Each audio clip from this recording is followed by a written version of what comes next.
je vais vous parler bien sûr de l'intelligence artificielle et associé à ce grand projet sur lequel je travaille depuis plusieurs années, en particulier depuis 6 ans, qui est vraiment au centre de mes pensées au quotidien. Il s'agit donc du projet SKA Observatory. Alors, comme il a été dit de façon parfaite, il s'agit d'une organisation intergouvernementale, une nouvelle organisation intergouvernementale.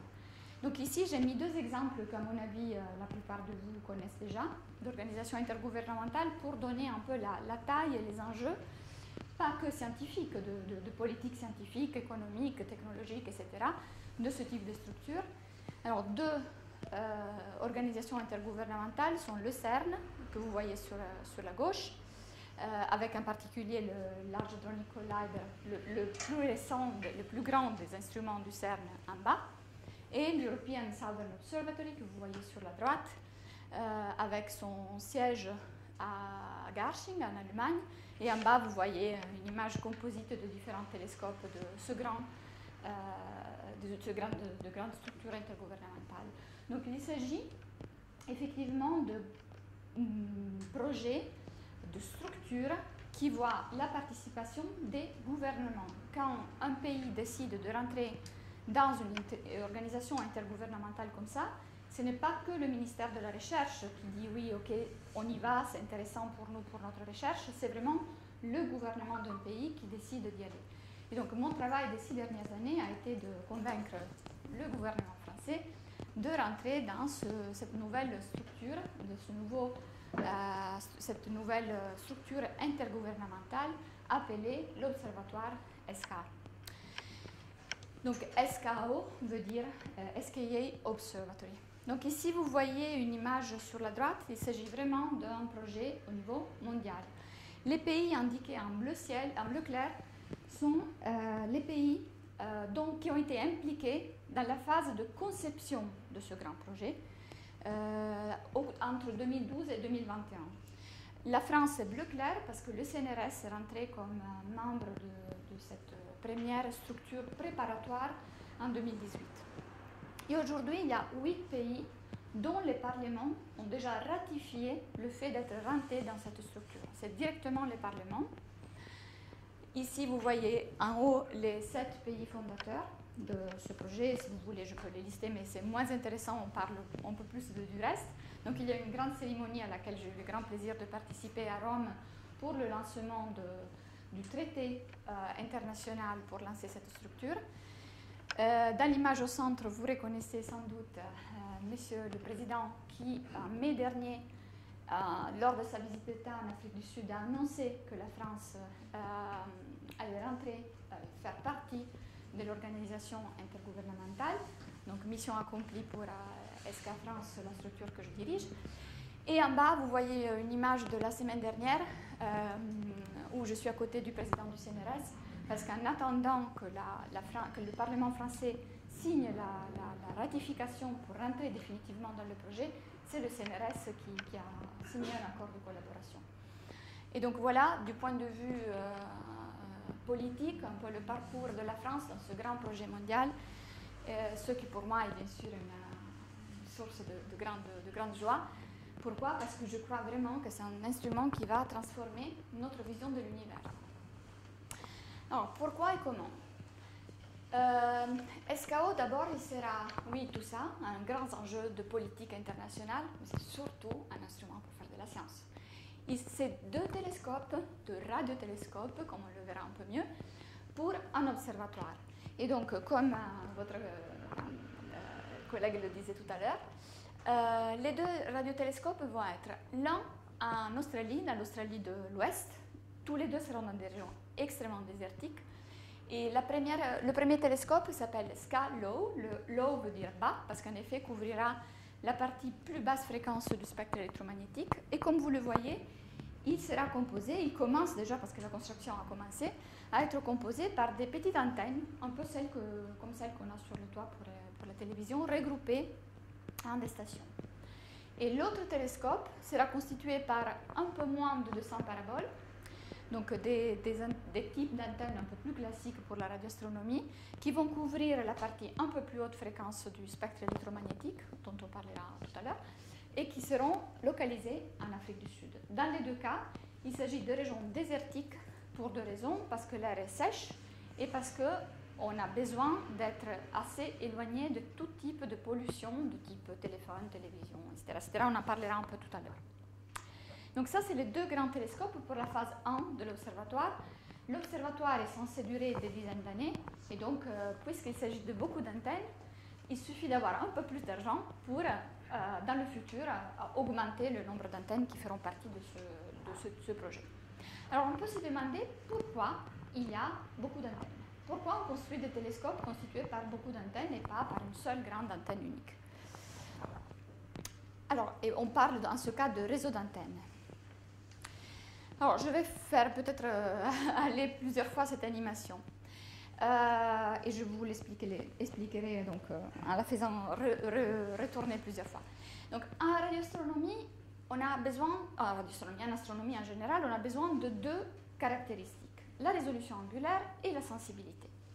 La résolution angulaire, c'est la propriété des télescopes qui nous permet de voir des détails extrêmement petits dans le ciel.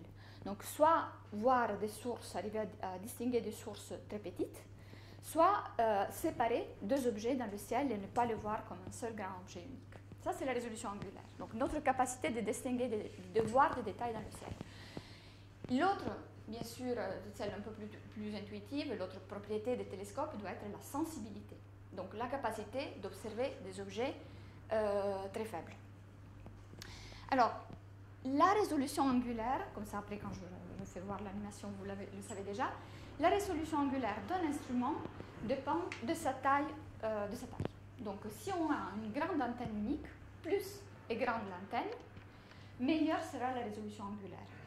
En radioastronomie, pour avoir des résolutions angulaires comparables à celles des télescopes à masse visible, par exemple, on aurait besoin d'antennes de taille de centaines de kilomètres. Donc, comme vous pouvez l'imaginer, c'est un peu difficile de construire une antenne avec un diamètre de quelques centaines de kilomètres. La stabilité mécanique n'est pas assurée. C'est vraiment pas faisable.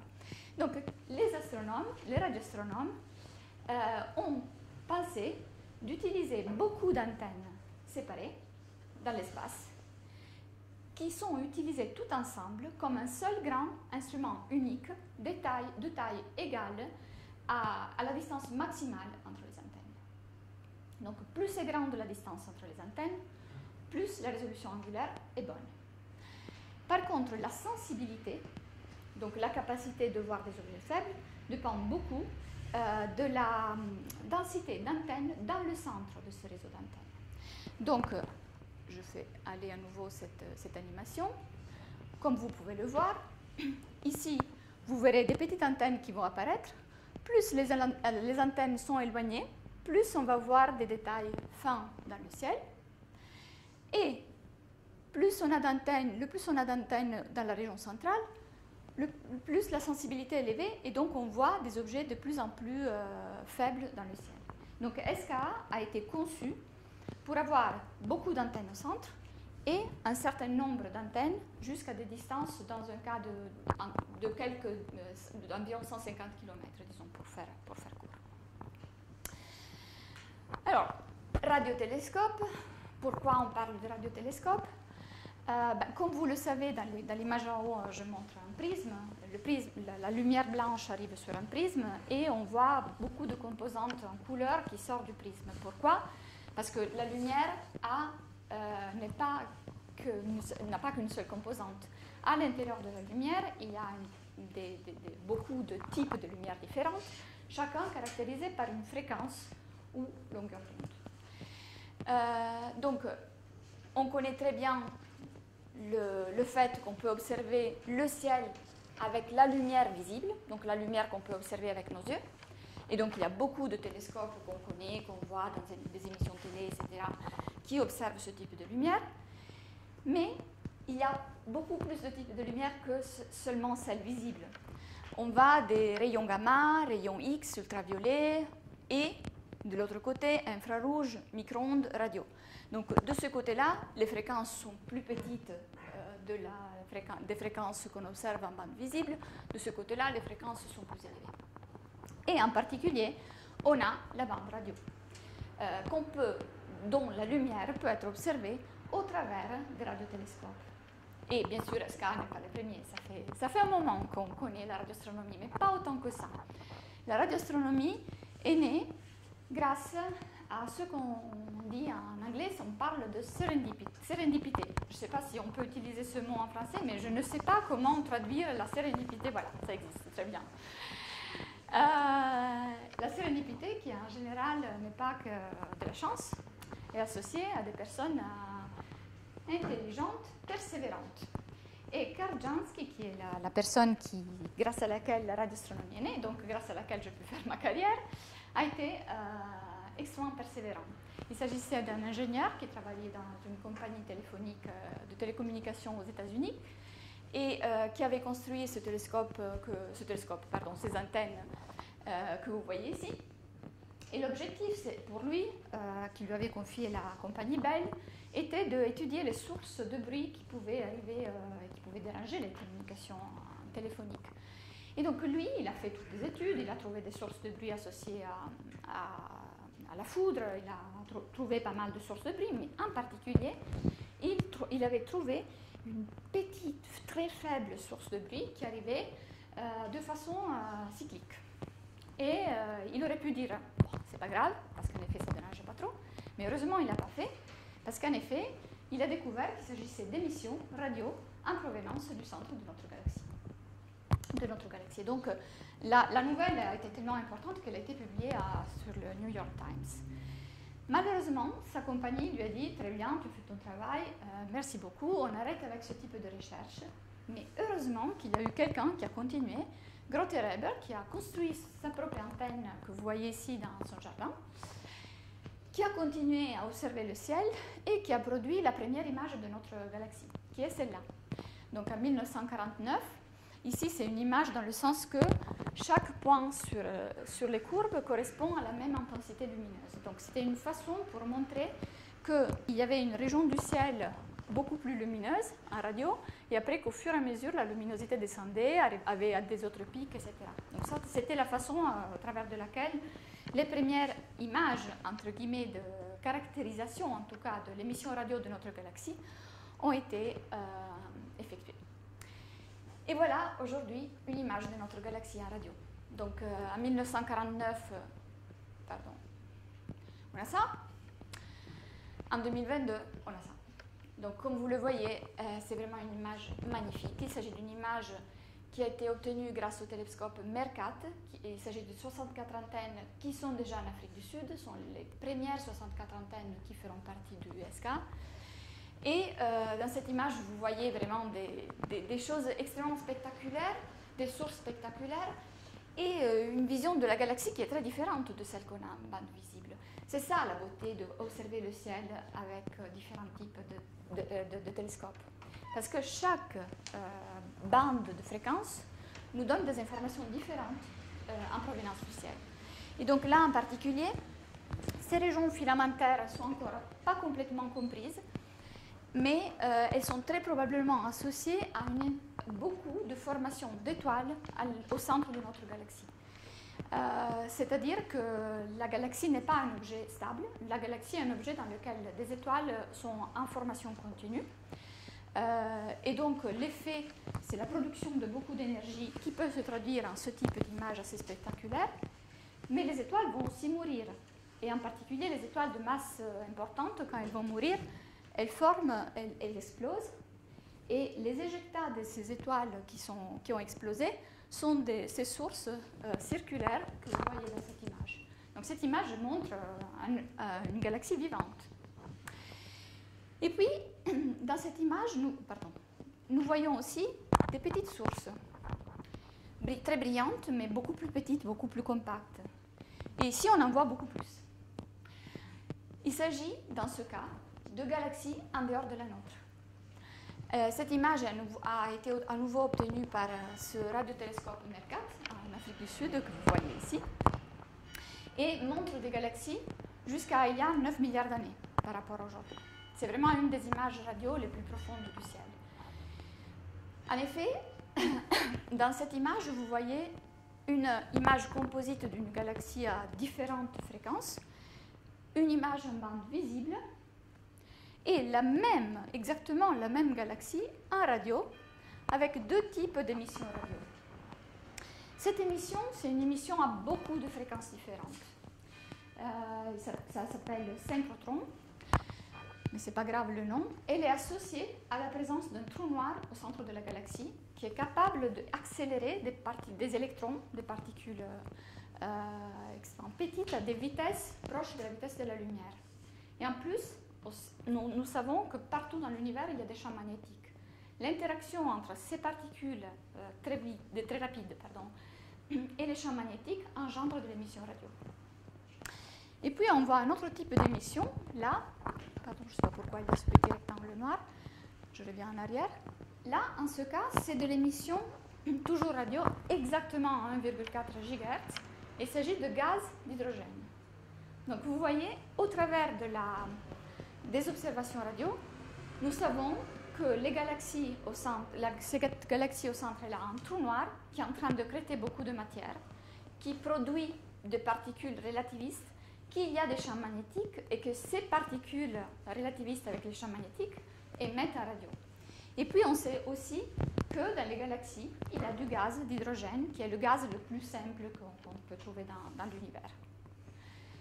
En effet, SKA, comme concept, est né pour étudier le gaz d'hydrogène dans l'univers.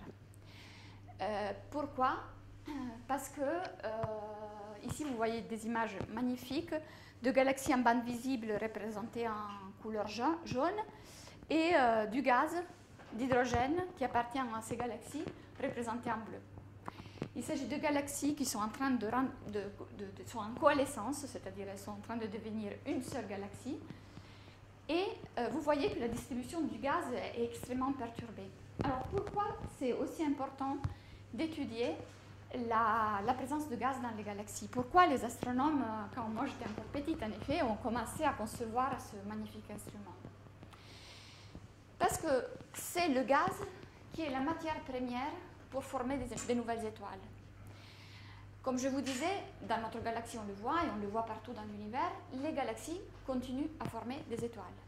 Et en particulier, nous savons qu'environ il y a 9 milliards d'années, il y a eu un moment dans la vie de l'univers dans lequel les galaxies ont formé énormément d'étoiles, assez rapidement, pour après diminuer beaucoup. Le taux de formation d'étoiles, le nombre d'étoiles formées dans les galaxies en moyenne dans l'univers a continué à diminuer et continue à diminuer. Alors ça fait des dizaines d'années que les astronomes se demandent pourquoi. Mais si vous savez que les étoiles se forment à partir du gaz, et vous voulez comprendre pourquoi il y a moins d'étoiles qui se forment, qu'est-ce que vous faites? Vous allez étudier s'il y a moins de gaz dans les galaxies au fur et à mesure que l'âge de l'univers avance. Si ce gaz a été perturbé, qu'est-ce qui se passe? Donc la seule façon de faire, c'est d'aller l'observer, ce gaz. Et aujourd'hui, les astronomes ne sont capables d'observer ce gaz dans les galaxies que jusqu'à des distances très proches. Donc là, j'ai mis jusqu'à 12 milliards d'années après le Big Bang. Donc les galaxies assez proches par rapport à nous. Eh bien, avec SKA, on va remonter énormément dans le temps. Ce qui nous donnera la possibilité d'aller étudier les galaxies le long de toute l'histoire de l'univers jusqu'au moment dans lequel il y a eu cette énorme augmentation du taux de formation d'étoiles. Et donc là, on aura les informations pour faire de la physique. C'est magnifique. Mais c'est magnifique, vous devez me dire à un certain moment, hein, parce que c'est magnifique parce que SKA va nous permettre d'observer pas seulement le gaz dans les galaxies, mais le gaz avant les galaxies. Nous sommes capables d'observer aujourd'hui des phases très reculées dans l'histoire de l'univers, environ 400 000 ans après le Big Bang, et on voit toutes des petites structures. Ces petites taches rouges correspondent à des régions un peu plus denses dans l'univers, et c'est à partir de là que nous sommes arrivés. Tout s'est formé à partir de ces petits grains rouges. Et après, on est capable d'observer les galaxies, les étoiles, Alessandro non seulement observe les planètes, mais il arrive même à comprendre comment elles se forment et se comportent. Mais ce qui nous manque, c'est la phase intermédiaire. C'est-à-dire, moi, quand je parle de ça, je dis toujours, c'est comme si on regardait un album photo d'Alessandro quand il était encore dans le ventre de sa maman, une échographie, peut-être à l'époque ça n'existait pas encore, et après on le voit quand il prend la médaille d'argent du CNRS. Et on se dit, ben, comment il est arrivé là? Et il nous manque toutes les informations au milieu. Ben, c'est exactement pareil. Là, on a l'échographie de l'univers, et là, on a les galaxies adultes, l'univers adulte. Comment on est arrivé là? Cette phase, on ne peut pas l'étudier avec les télescopes en bande visible parce qu'il n'y avait pas encore de source lumineuse qui émettait de la lumière visible. La seule composante de matière qui émettait de la lumière et qui était là était l'hydrogène. Et donc, SKA va nous permettre d'étudier ces phases extrêmement reculées de l'histoire de l'univers. J'avance parce que je dois avancer un peu vite, sinon je n'arrive pas à l'intelligence artificielle. Déjà, il y a pas mal d'intelligence, mais humaine, dans tout ça. Mais, donc là, vous voyez, c'est une image bien sûr reconstruite à l'ordinateur, un peu une image d'artiste, de nuages de gaz qui collapsent et au centre desquels se forment les sources lumineuses qu'on observe aujourd'hui. Donc c'est à partir de ces énormes nuages de gaz et de la mystérieuse matière noire que tout s'est formé. Et SKA va nous permettre d'observer ces moments de l'histoire de l'univers. Et enfin, ça permettra de faire beaucoup plus. Mais je vais vous parler de ça parce que je vais vous en parler tout à l'heure pour la partie intelligence artificielle. Donc vous voyez ici une vidéo qui montre un phare cosmique. Alors ces phares cosmiques, il s'appelle pulsar. Il s'agit d'étoiles qui sont déjà mortes, qui sont devenues des étoiles à neutrons qui sont extrêmement denses et avec des intenses champs magnétiques. Ces étoiles ont des champs magnétiques très intenses, comme je vous disais, et... Attendez, je fais...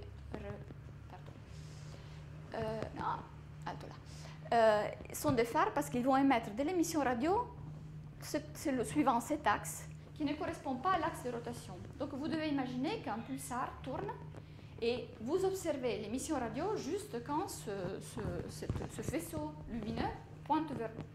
Et la rotation est très rapide, de l'ordre d'une seconde. Donc environ chaque seconde ou chaque quelques milliers de secondes, vous observez le pulse lumineux. Alors l'autre chose à savoir, c'est qu'on est capable de mesurer le temps d'arrivée de ces pulses de façon extrêmement précise. Vraiment avec de l'ordre des nanosecondes. Donc on fait des mesures hyper précises. Alors, imaginez d'avoir deux pulsars là et là, et qu'on mesure de façon très exacte le temps d'arrivée de leur pulse lumineux. Et imaginez qu'à un certain moment, il y a quelque chose qui perturbe l'espace entre nous et les pulsars, et donc que la distance entre nous et ces pulsars change avec le temps. Nous, qu'est-ce qu'on va mesurer? On va mesurer des temps d'arrivée de ces pulses qui changent avec le temps, et dont les changements sont corrélés entre un pulsar et l'autre. Alors, c'est quoi qui passe et qui perturbe l'espace? C'est une onde gravitationnelle. Alors, SKA, bon, on peut déjà le faire avec les radiotélescopes actuels, mais SKA, vous verrez, va augmenter beaucoup ça, va transformer notre galaxie en un instrument pour détecter des ondes gravitationnelles. Parce qu'en utilisant toutes les pulsars partout dans notre galaxie, on va on va détecter l'arrivée de ondes gravitationnelles qu'on ne pourra jamais détecter depuis la Terre. Donc SKA, c'est un instrument qui va transformer notre galaxie en un autre instrument pour faire autre chose. Ça aussi, je trouve. Et alors, il y a déjà, comme je vous disais, des radiotélescopes qui peuvent faire ça. Pourquoi on a besoin de SKA? Parce qu'ici, c'est le nombre de pulsars qu'on connaît aujourd'hui. Et ici, c'est ce qu'on découvrira avec SKA. Donc, on va augmenter énormément le nombre de pulsars connus et donc on va augmenter notre capacité d'effectuer ce type de mesures. Alors, ça, c'est le dernier transparent avant de passer aux aspects plus intelligence artificielle. Ça a l'air compliqué, mais ce ne l'est pas. Alors, ce graphe montre, et je tiens vraiment à l'expliquer pourquoi. Parce que quand les gens me demandent sur quoi le premier prix Nobel sera donné pour SKA, Bah, bien sûr que ça peut être pour tous ceux que je vous ai montrés. Mais ma réponse est, j'espère de ne pas le savoir. Parce qu'avec un radiotélescope comme ça, avec une nouvelle façon de voir le ciel comme ça, moi j'espère de ne pas connaître qu'est-ce qu'il va découvrir. Et donc c'est pour ça que je dis, avec un instrument aussi révolutionnaire, on va vraiment à la recherche de l'inconnu.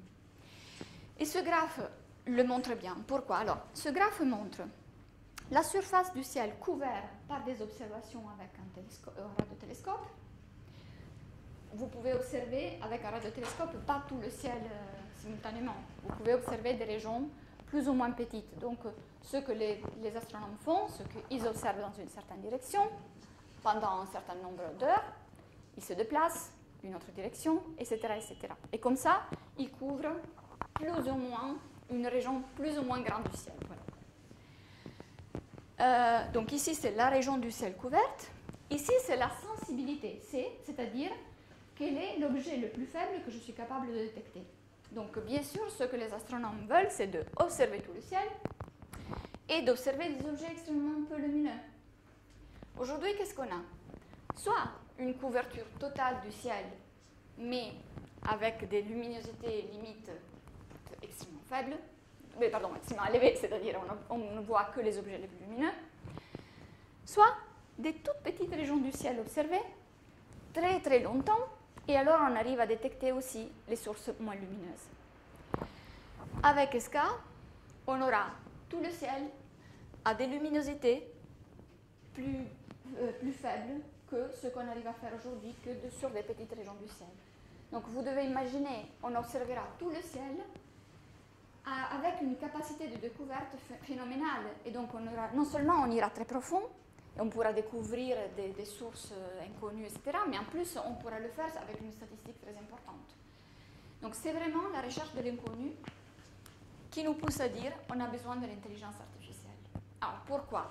L'autre raison, c'est parce que ici vous avez des chiffres qui montrent la quantité de données que ESCA va produire. Alors il y a beaucoup de chiffres, hein. Je passe un peu, il y a la taille de l'instrument, etc.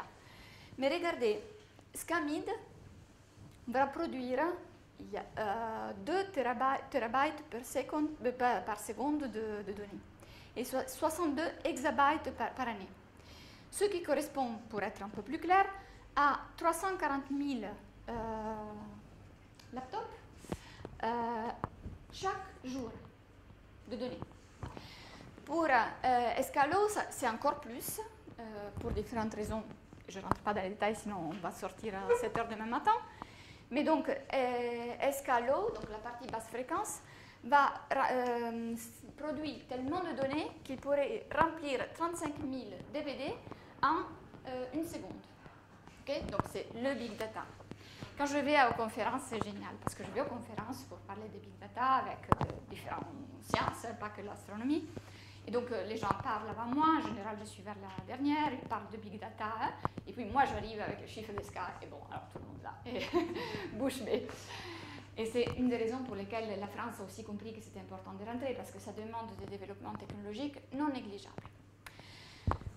Alors, bon, ça c'est très joli, si j'arrive à le faire partir, mais je passe un peu rapidement, c'est une illustration pour faire voir aussi le beau, c'est les télescopes, bien sûr ils ne seront pas l'un à côté de l'autre, l'un en Afrique du Sud et l'autre en Australie, là vous les voyez à côté. La lumière qui arrive engendre du courant électrique dans les antennes. Ce courant électrique, au travers un certain nombre de transformations électroniques, est transformé en signal qui est transféré à un premier centre où les données sont traitées pour la première fois et sont réduites en taille. Il y a un filtrage de données et une réduction en taille. Bien sûr, on ne sera jamais capable de préserver toutes les données produites par SCA. Et après, ces données vont partir, vont faire quelques centaines de kilomètres et arriver dans une deuxième étape de calcul qui sont 2 supercalculateurs qui seront à Perth et à Cape Town et dont la France est par ailleurs le pays porteur des contrats pour la construction de ces 2 supermachines. Donc il y a vraiment un intérêt économique et technologique non négligeable. Ici, les données seront ultérieurement analysées et produiront les images, les catalogues, tout ce dont les astronomes ont besoin. Et toutes ces données vont partir vers des centres de données régionaux, donc des centres de données, des grands centres de données qui seront partout dans le monde et dont l'organisation, c'est un de mes plus grands sujets, je ne dis pas d'inquiétude, mais disons de travail de cette période. Donc comme vous le voyez, collaboration mondiale, ce qui en ce moment, c'est beau à voir. Là, c'est beaucoup moins joli, mais c'est un résumé de tout ce que je vous ai montré. Donc, les antennes, première étape de réduction des données, deuxième étape de production des données scientifiques, qui après vont partir et vont aller vers les centres de données partout dans le monde. Alors, pourquoi on a besoin de l'IA? Ici, c'est, après toutes les jolies images artistiques que je vous ai montrées, ça c'est la réalité des astronomes. Donc, les premiers signaux qu'on reçoit sont un peu des choses comme ça, où vous voyez l'intensité du signal reçu en fonction du temps. Donc ici, c'est du bruit, et ici, on a clairement des pics d'émission. Alors, celui-là correspond à un pulsar. Celui-là correspond à un fast radio burst. Alors, les fast radio bursts, c'est super intéressant parce qu'en effet, il s'agit d'un type de source qui produisent en quelques millisecondes la quantité d'énergie que le Soleil peut produire entre quelques jours jusqu'à quelques mois. Donc, ce sont vraiment extrêmement, des sources extrêmement puissantes. On n'en connaissait pas l'existence du tout. Et c'est un astronome qui cherchait des pulsars, qui, en étudiant des données en 2011, des données enregistrées en 2007, par un télescope, il a trouvé une source qui n'était pas un pulsar, qui ressemblait à un pulsar, mais qui n'était pas un pulsar. Et qu'en effet, les pulsars détectés sont des pulsars dans notre galaxie. Cette source venait d'une autre galaxie. Et il a découvert ce qu'on appelle les fast radio bursts, les sursauts radio rapides. Maintenant, on en connaît quelques centaines. Je n'ai pas le temps de vous en parler, c'est un des sujets qui m'intéresse le plus parce que c'est des sources, imaginez-vous, qui nous permettent, non seulement sont intéressants parce qu'on veut comprendre à quoi ils sont associés, ils sont associés probablement à des magnétars qui sont des étoiles à neutrons encore avec des champs magnétiques qui sont de millions de fois plus intenses que celui de la Terre. Donc c'est intrinsèquement intéressant, mais en plus les fast radio bursts nous permettent de mesurer la densité de matière dans l'espace qu'il traverse entre où il se trouve et nous. C'est fantastique. Mais donc, quel est le vrai message que je voulais vous passer, le premier? Ce monsieur a découvert le premier fast radio burst dans des données de 2007, et lui, il les a découverts en 2011. Parce que la quantité de données des anciens radiotélescopes permettait de les stocker et de pouvoir après les réanalyser. Avec SCA, on n'aura pas ce luxe. Les données seront traitées en temps réel, réduit, et après les données brutes seront jetées immédiatement, parce qu'on n'aura absolument pas de possibilité de les sauvegarder. Donc, l'intelligence artificielle est essentielle. On doit trouver des méthodes que, si on passe à un supercalculateur des signaux comme ça, on doit l'entraîner à reconnaître s'il s'agit d'un pulsar, d'un fast radio burst, ou de quelque autre chose. Alors, ce quelque autre chose, c'est quoi? C'est des interférences terrestres. Alors, quand les fast radio bursts ont été découverts, il y a eu un enthousiasme incroyable, et à un certain moment, ils avaient annoncé la découverte de sources appelées péritons. Beaucoup d'intérêt, beaucoup d'études. À la fin, c'était un four à micro-ondes qui ne fonctionnait pas bien, pas loin du télescope, et quand les radioastronomes chauffaient quelque chose et l'ouvraient et le refermaient, et ben, le périton apparaît.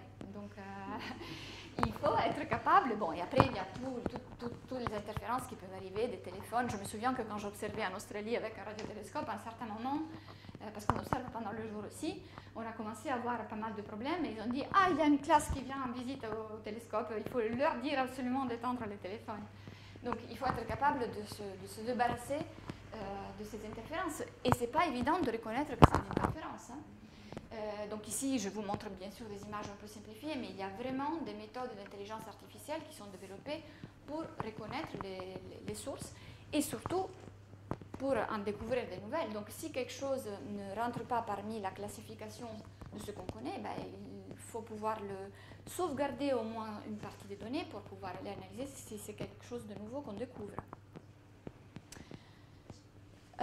Donc cette première partie de l'intelligence artificielle s'applique vraiment à la première partie du calcul dans le télescope. On passe maintenant à la deuxième partie, c'est-à-dire dans les deux supermachines à Perth et à Cape Town. Et là, je vous montre, j'ai choisi un exemple de cas d'application, bien évidemment. C'est-à-dire les radiogalaxies. Comme je vous ai dit, ici vous voyez une image en bande visible et l'émission radio en rouge, en orange. Il s'agit, je vous rappelle, d'émissions associées à la présence d'un trou noir au centre de cette galaxie. Parfois, les radiogalaxies ont des formes un peu bizarres. Ici, vous voyez quelques exemples. Cet exemple-là, c'est assez classique. La source au centre, ici, c'est où il y a la source optique. Et puis en bande visible, et puis il y a l'émission radio qui est beaucoup plus étendue. Ici, c'est une radiogalaxie qui se promène à l'intérieur d'un amas de galaxies où il y a du gaz. Ce gaz fait déformer CG. Mais bon, là, on voit au moins une source brillante qui nous fait penser à une galaxie associée à ces radiogalaxies. Donc, ce qui est fait aujourd'hui, imaginez, il y a des images du ciel énormes. Donc, ce qui est fait, c'est qu'il y a des algorithmes, pas basés sur l'intelligence artificielle, des algorithmes qui cherchent des sources dans les images et qui, par exemple, dans ce cas-là, montrent, dans ce cas, l'algorithme dirait il y a 3 sources. Une ici et une ici. Tandis que nous, maintenant, on sait que la radiogalaxie est une. Ici, c'est le centre où il y a la galaxie avec le trou noir. Et ça, c'est de l'émission associée à celle du centre. Donc, soit les algorithmes sont assez intelligents, ils arrivent à comprendre ça tout seuls. Mais ce qu'on fait aussi, c'est d'utiliser c'est la science participative. On demande aux non-scientifiques de regarder les images, les catalogues produits aujourd'hui et de trouver s'il y a des erreurs. Et donc ici, vous voyez des statistiques. Il y a plus de 10 000 volontaires aujourd'hui qui participent, qui se mettent devant leurs ordinateurs et qui aident les astronomes à classer ces sources. Mais vous pouvez comprendre que quand on commence à voir des images comme ça, même si tous les milliards de personnes au monde, ça pourrait être une solution. On pourrait mettre les personnes à analyser les radiogalaxies, on pourrait peut-être éviter des soucis dans le monde, mais bon, ça suffit pas. Il faut l'intelligence artificielle, c'est-à-dire plutôt que de dire apprendre aux humains à regarder les galaxies, à leur dire aidez-nous à comprendre s'il s'agit d'une radiogalaxie ou pas, il faut apprendre aux machines à le faire. Et donc, c'est ce qu'on est en train de faire. Regardez quand je fais juste un zoom sur cette image. Donc, je vous montre donc, on utilise l'intelligence artificielle. Pour ceux de vous qui étaient à la conférence de Cédric, je ne me remets pas à expliquer l'intelligence artificielle, pas que par faute de temps, mais parce que je suis sans doute moins experte que Cédric. Donc, on utilise des algorithmes dans lesquels on apprend aux machines à faire le travail qu'aujourd'hui on fait à l'œil. Et donc ici, je vous montre une image, une vidéo qui a été obtenue au travers de la collaboration entre des collègues chinois et australiens qui ont pris un énorme catalogue de galaxies et ils ont fait passer un algorithme d'intelligence artificielle. Ici, vous voyez le nombre de sources qui sont classées.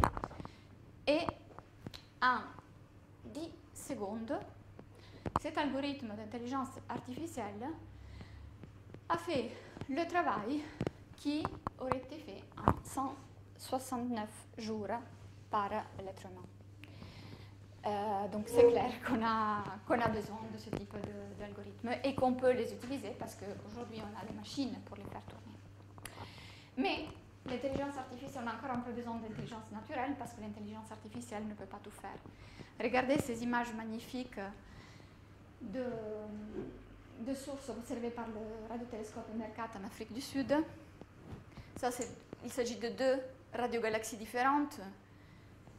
Mais aller apprendre une machine à reconnaître, même moi je ne saurais pas reconnaître où une s'arrête, où l'autre commence, etc.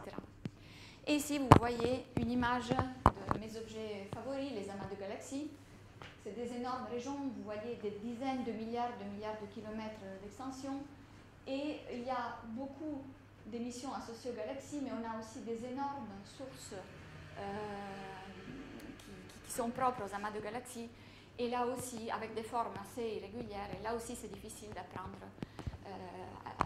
On y arrivera, mais ce n'est pas terminé. Et là, vous voyez une image à plus basse fréquence avec un radiotélescope qui s'appelle LOFAR en Europe. Il s'agit toujours d'une radiogalaxie. C'est une radiogalaxie. Aux basses fréquences, c'est encore plus compliqué parce qu'aux basses fréquences, on peut observer des électrons qui ont été accélérés un peu plus dans le passé. Donc, les régions centrales sont celles qui viennent d'être accélérées par le trou noir au centre.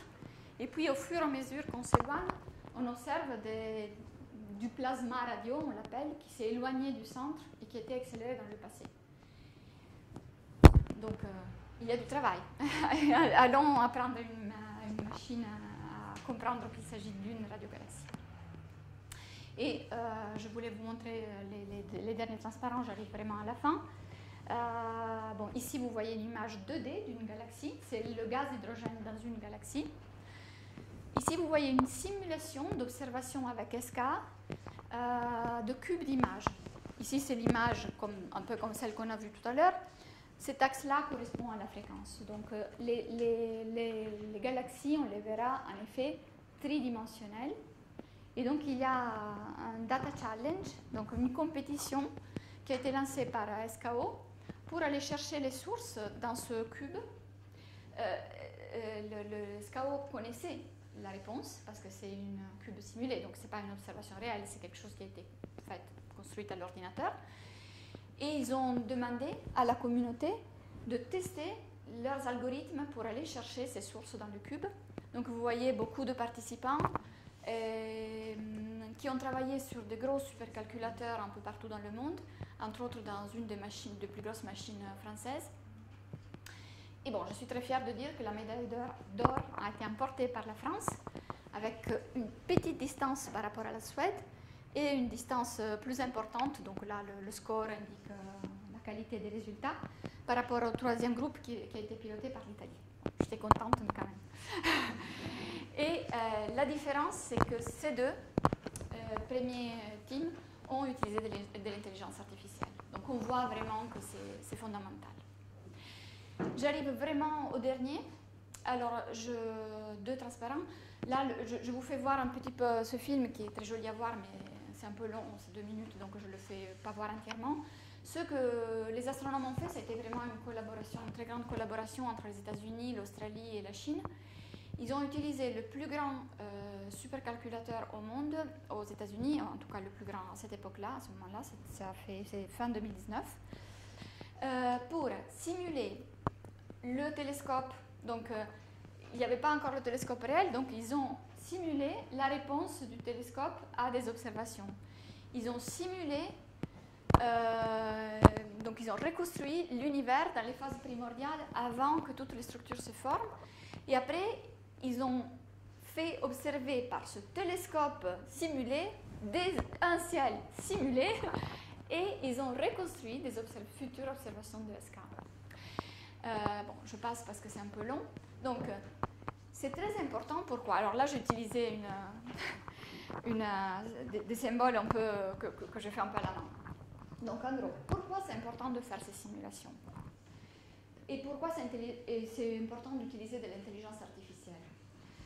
Alors, ici, ce symbole montre des ordinateurs qui font des simulations du ciel. Donc, les astronomes, qu'est-ce qu'ils font? Ils insèrent de la physique qui décrit l'univers primordial. Donc, ils insèrent différents types de paramètres qui décrivent l'univers primordial. Donc là, j'ai indiqué avec des couleurs différentes qui veulent dire différents modèles d'univers. Ils obtiennent des des observations et au travers de l'intelligence artificielle, ils apprennent, ils créent des modèles pour apprendre aux ordinateurs à reconnaître à quel univers, quel paramètre de l'univers primordial correspond chaque observation. Pourquoi c'est important? Parce qu'on apprend aux ordinateurs, au travers de l'intelligence artificielle, à demain, une fois qu'on aura des données réelles, reconnaître quel est le modèle d'univers associé aux données réelles. Alors, je ne sais pas si c'est assez clair, mais en gros, on crée beaucoup de modèles pour entraîner nos machines à reconnaître un jour, quand on aura toutes les données, à comprendre quelle est la physique derrière ce qu'on observe. Alors ici, j'ai mis 5 ordinateurs parce que je l'ai préparé hier soir vers minuit, cette planche, et je ne pouvais pas en mettre des milliers. Mais en effet, les astronomes doivent faire tourner des milliers et milliers de simulations pour faire cela. Donc, comment le faire sans l'intelligence artificielle, ça serait impossible. Et j'arrive donc à ma planche finale, dans laquelle je tiens à souligner que donc, SKO, et c'est le message que j'ai porté pendant 6 ans pour convaincre le gouvernement français à rentrer dans SK, c'est super important pour l'astronomie. Ça aurait été trop dommage que la communauté française, qui est une grosse communauté importante au niveau mondial, ne participe pas à ce projet. Mais c'est important d'y participer pour beaucoup plus de raisons. Sans doute la raison technologique, là, ces cercles montrent un peu le taux de données par an produit par SK. Alors, c'est une image qui a été faite il y a quelques années, donc je ne sais pas si c'est encore valable, mais il y a quelques années, la taille du cercle correspond à la quantité de données. Donc, vous voyez que SK devait produire à l'époque beaucoup plus de données par rapport à Google ou Facebook. À vérifier si c'est encore vrai. Hein. Après, donc, il y a les enjeux technologiques, il y a les enjeux politiques. Comme je vous ai dit, c'est un projet interplanétaire. Il y a des enjeux sociaux. Imaginez que l'Afrique du Sud a aujourd'hui, grâce à la préparation SK, a le meilleur radiotélescope au monde qui a été conçu, financé et construit entièrement par l'Afrique du Sud grâce au travail de beaucoup de personnes, mais à la vision de Bernie Fanaroff, qui était une personne que j'étudiais quand j'étais à l'université à Bologne, et qui allait faire un doctorat en Angleterre, et qui, quand il est rentré, est devenu un des bras droits de Mandela, et il a travaillé avec lui pour développer la science dans son pays. Et donc SK, c'est le résultat de ce travail. Et vous voyez, ça a impulsé énormément les développements scientifiques et technologiques. Et d'ailleurs, pas qu'en Afrique du Sud, parce qu'il travaille avec toute l'Afrique subsaharienne. Et puis, bien sûr, il y a tout l'aspect formation. Il y a énormément de formation qui est faite au niveau australien et africain, pas que sud-africain. Bien sûr, aussi en ayant dans des villages dans lesquels, avec Morbessi, on est allé en Afrique en 2010, je crois. On a vu bien des écoles. J'aimerais bien y revenir et parler de SK parce que c'est un futur pour aujourd'hui. Et avec les aborigènes en Australie, parce que le télescope sera construit sur le territoire des aborigènes, donc c'est essentiel de les respecter, et de les travailler et de leur donner en retour quelque chose. Et donc je termine avec ça parce que je pense qu'il y a de l'intelligence artificielle, mais que la meilleure intelligence, c'est celle qui arrive à combiner un petit peu avec le cœur aussi. Et je vous remercie.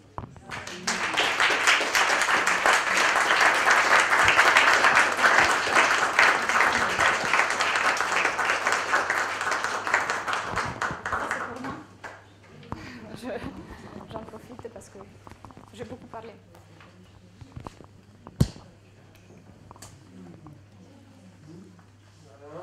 Est-ce que vous avez des questions? Allez-y.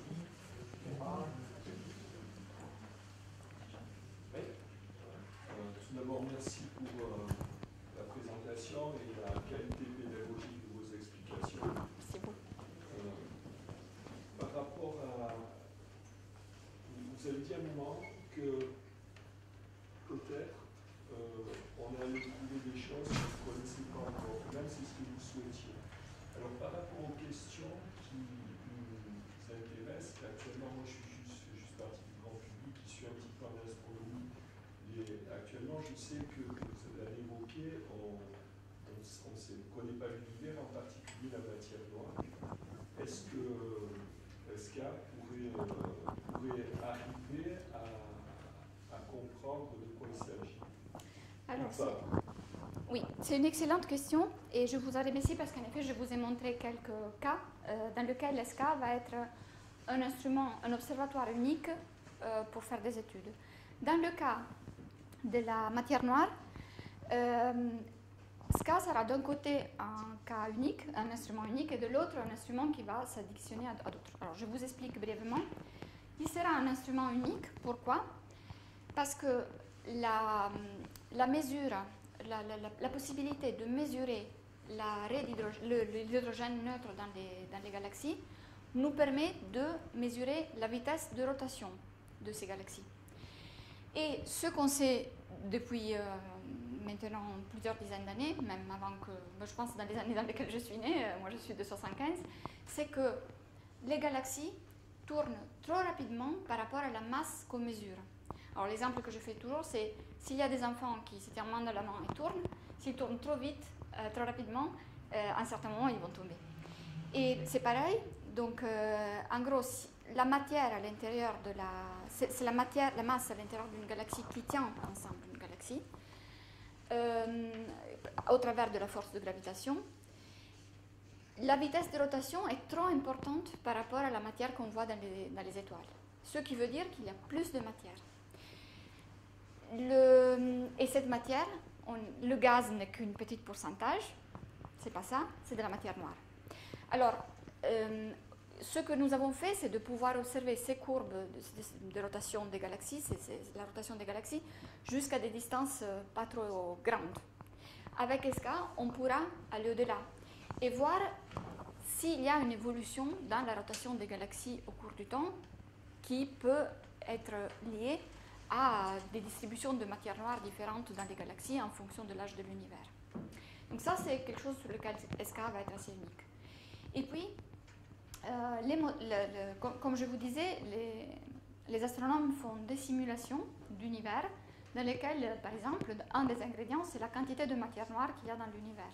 Et ils font des simulations de l'univers et ils regardent la distribution des galaxies dans l'univers en fonction de ces quantités de matière noire.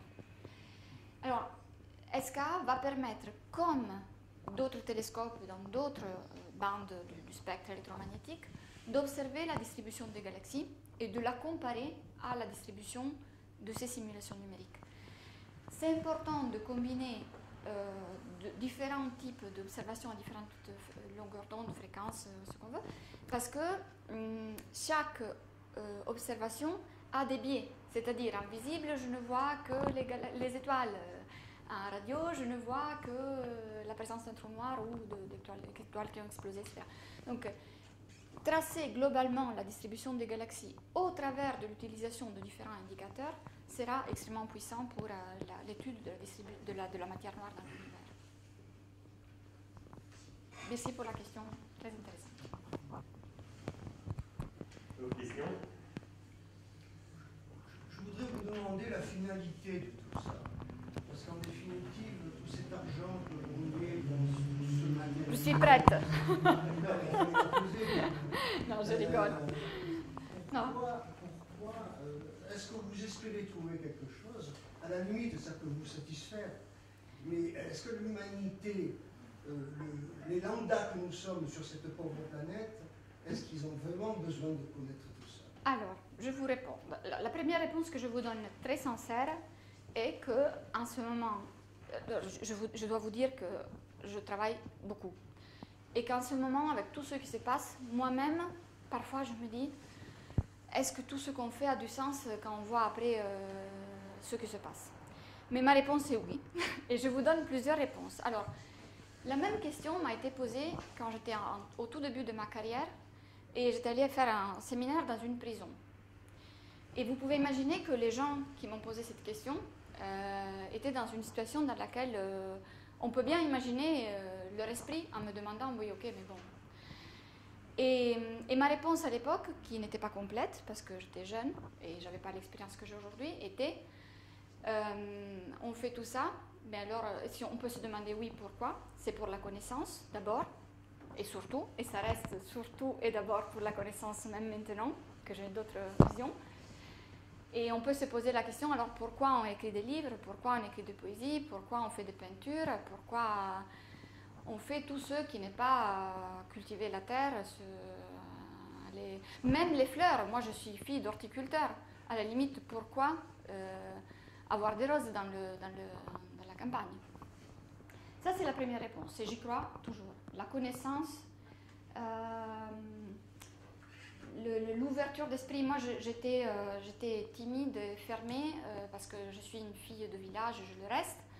Mais ce travail, l'ouverture d'esprit qui m'a permis, les discussions avec les collègues m'a changé la vie. Après, il y a des raisons beaucoup plus concrètes. Et bien sûr que quand j'ai dû défendre le projet ESCA, je n'ai pas pu défendre que l'aspect connaissance. Les raisons concrètes, c'est que les besoins en calcul et en données de ESCA, par exemple, sont des besoins à la limite de ce qu'on arrive à faire aujourd'hui. Et donc, tout ce qu'on arrive à développer grâce à ESCA et au travers de la matière grise qu'on met à disposition au travers des chercheurs qui travaillent avec les industriels, par exemple, ou des chercheurs d'autres disciplines, servira dans énormément de cas d'application. Par exemple, comme je vous disais, les données d'ESCA vont être distribuées partout dans le monde. Et aujourd'hui, moi je suis très fortement impliquée dans la préparation technologique, mais aussi politique, de comment se coordonner au niveau européen pour avoir des grands centres de données qui vont héberger ces données. Et comment les faire fonctionner.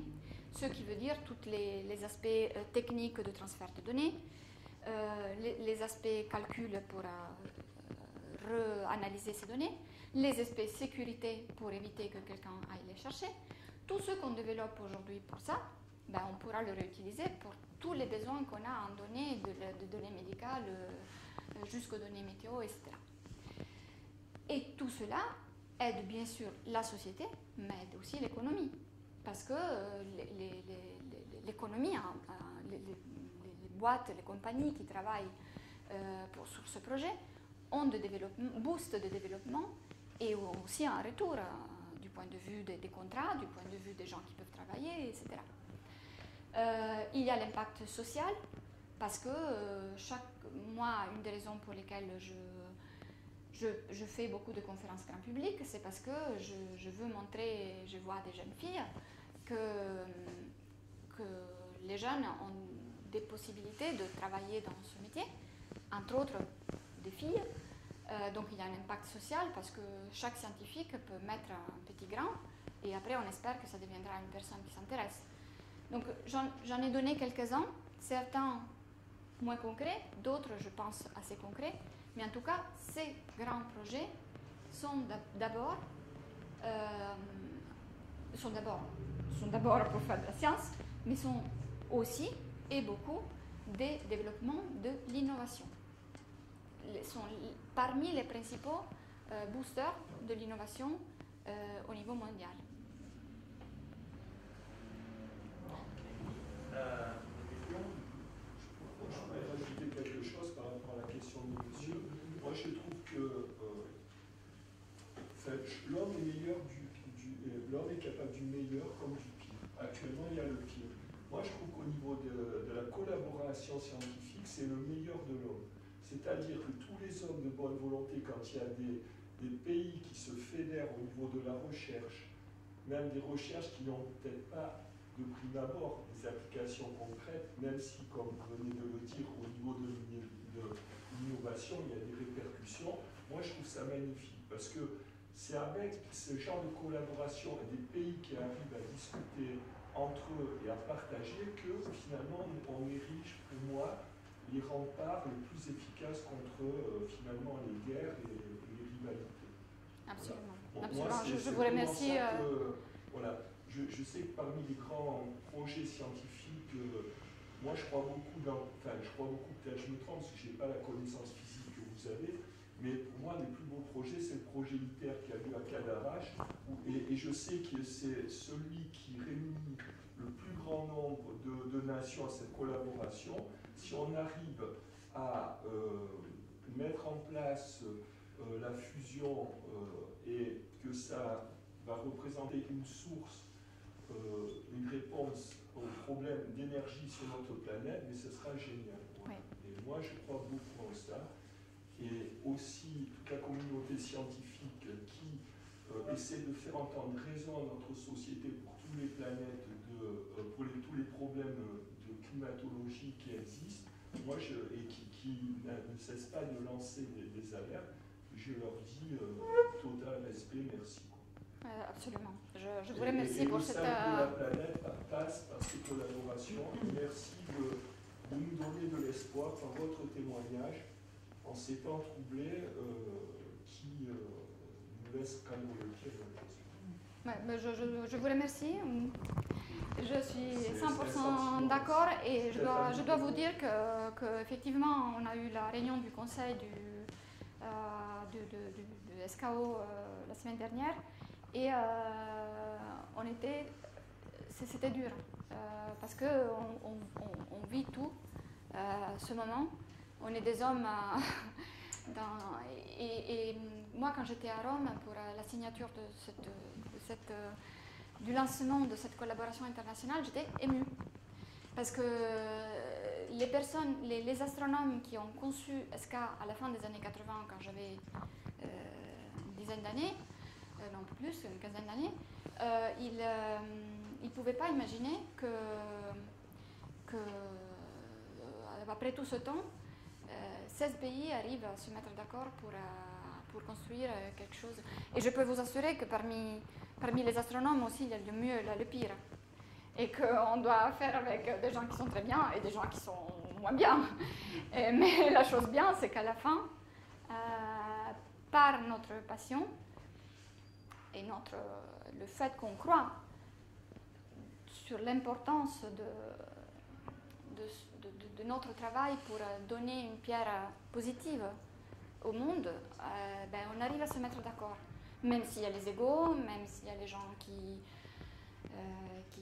plus sympas, moins sympas, plus ouverts, plus collaboratifs, moins, etc.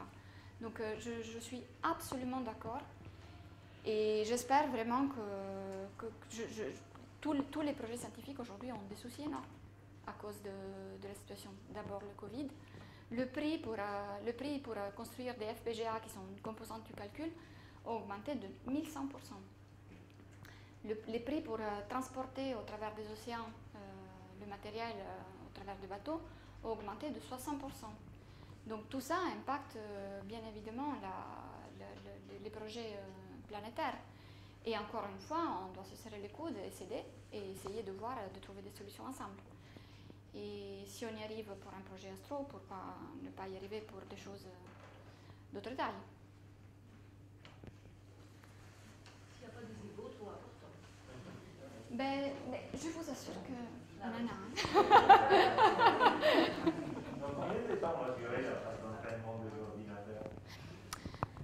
C'est une excellente question. Alors, le travail que je montrais là pour les galaxies a été fait, je pense, en quelques mois. Tout dépend de la complexité, du niveau de complexité.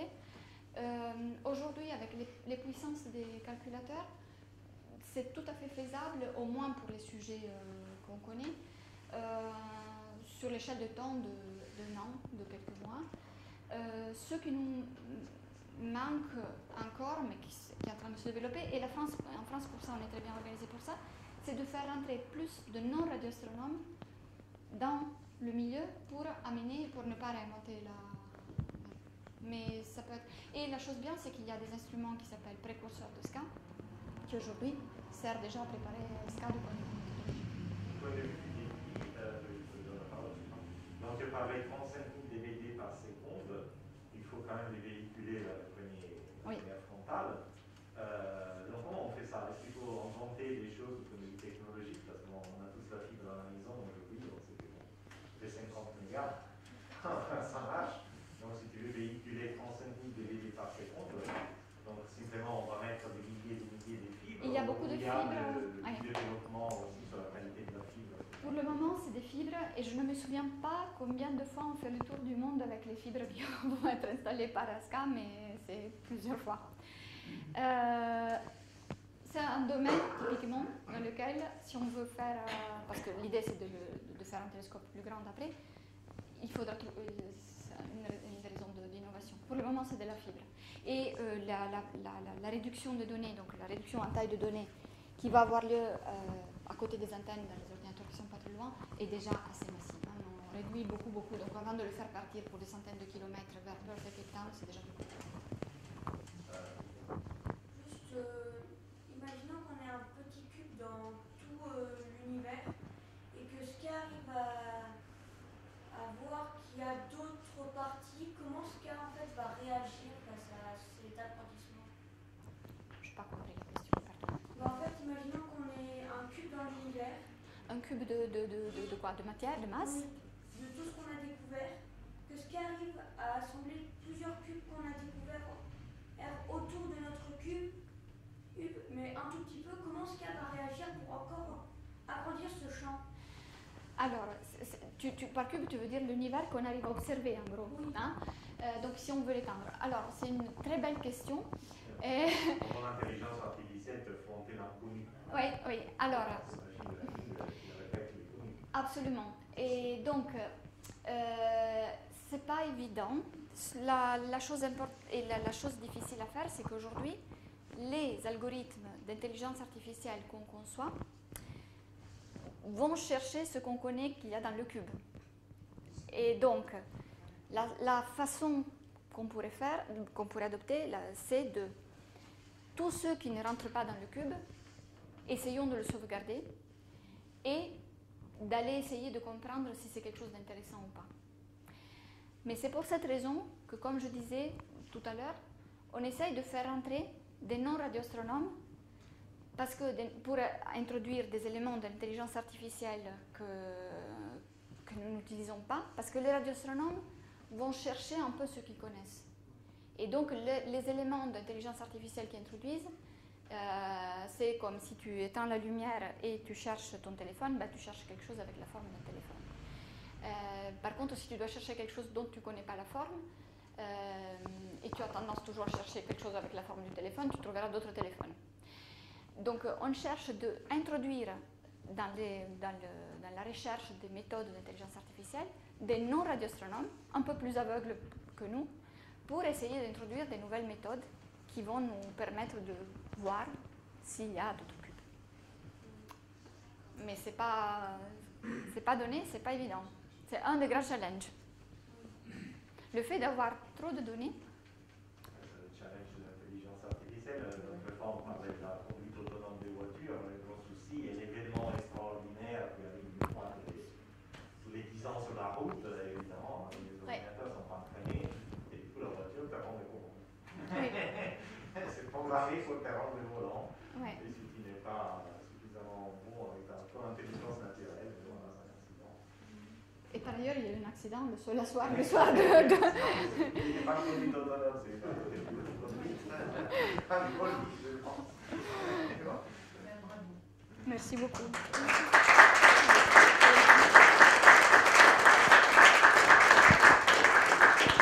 Je vous remercie et je vous remercie vraiment, c'était un grand plaisir.